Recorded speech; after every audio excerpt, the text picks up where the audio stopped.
This is going to be a public relations, trust your government and your health officials public campaign.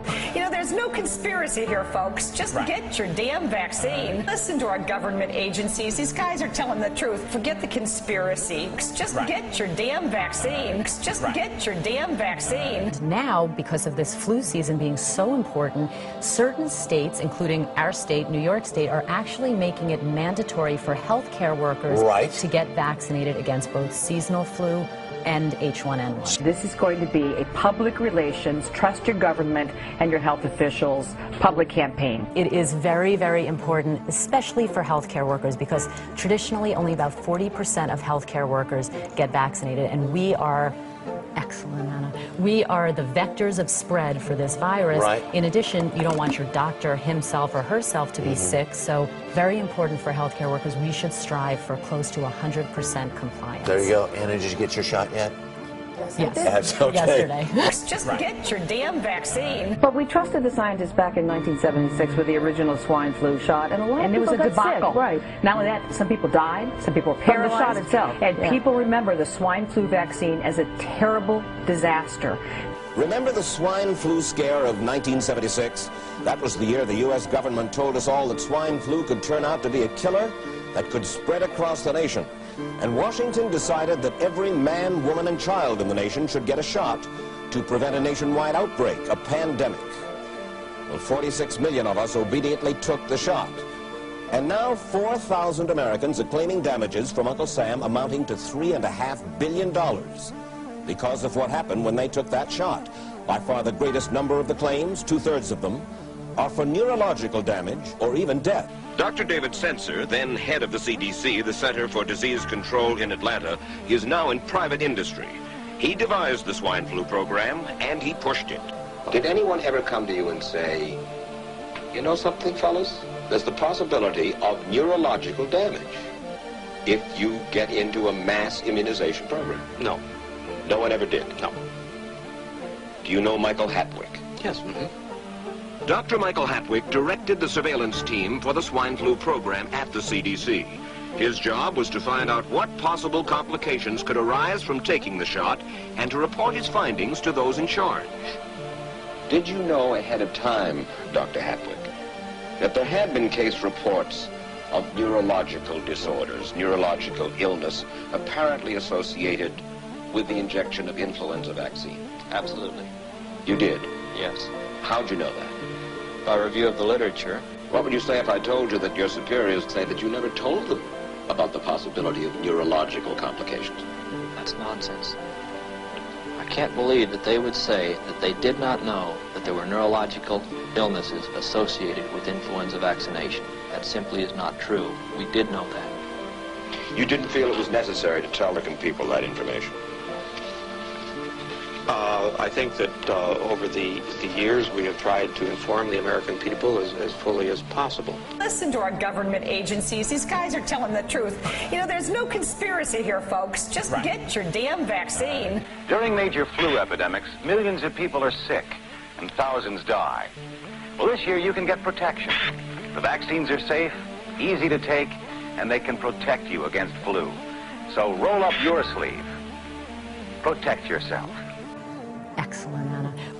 One of those who did roll up her sleeve was Judy Roberts. She was perfectly healthy, an active woman, when in November of 1976, she took her shot. 2 weeks later, she says, she began to feel a numbness starting up her legs. I joked about it that time. I said I'll be numb to the knees by Friday if this keeps up. By the following week, I was totally paralyzed. So completely paralyzed, in fact, that they had to operate on her to enable her to breathe. And for 6 months, Judy Roberts was a quadriplegic. The diagnosis? A neurological disorder called Guillain-Barré syndrome, GBS for short.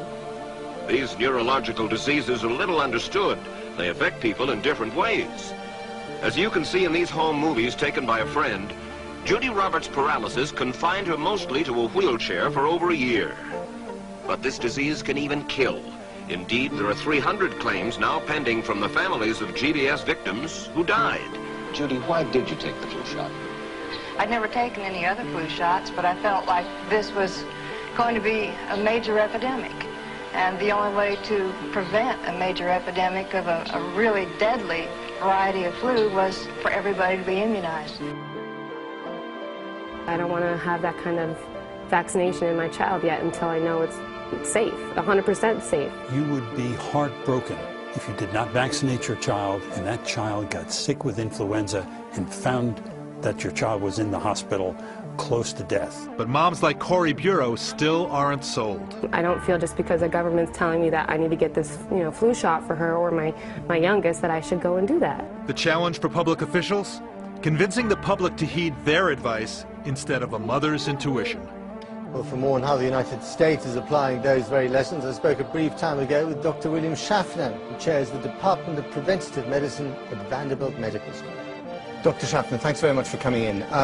Everyone is talking about this swine flu vaccine. I gather you got a jab yesterday in the trial. How do you feel? I did terrific. Actually, it hurt less than my regular influenza vaccine, which always tingles for about an hour or so. Dr. Schaffner, thanks very much for coming in.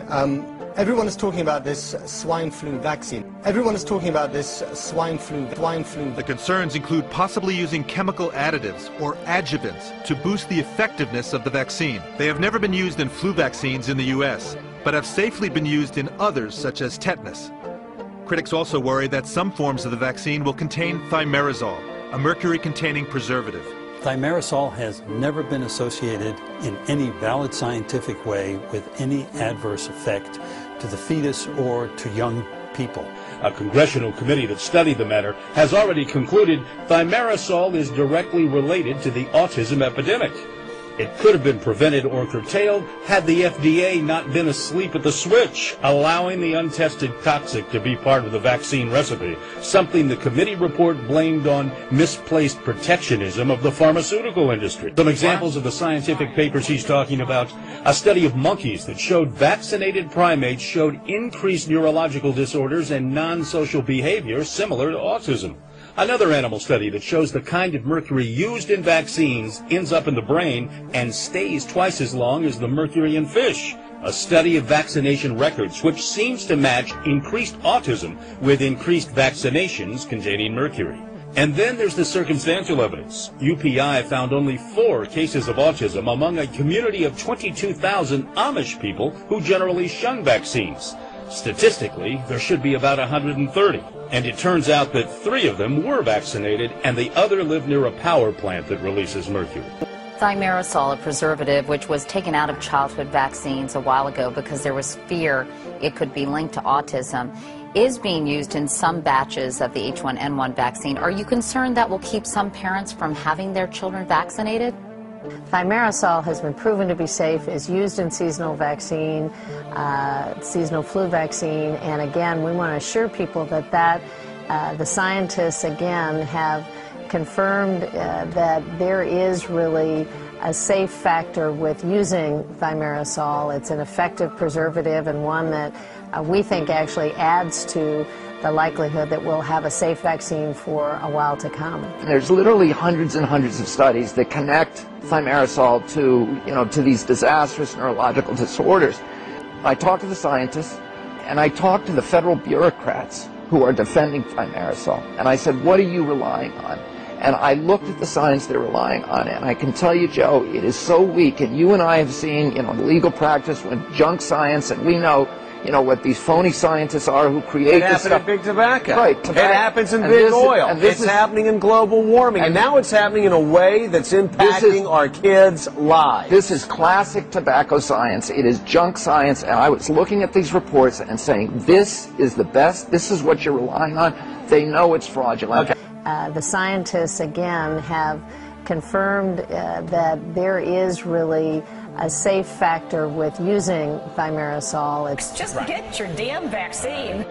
The U.S. military considering a plan that could establish regional military teams to assist civilian authorities in the event of a major outbreak of the virus this fall.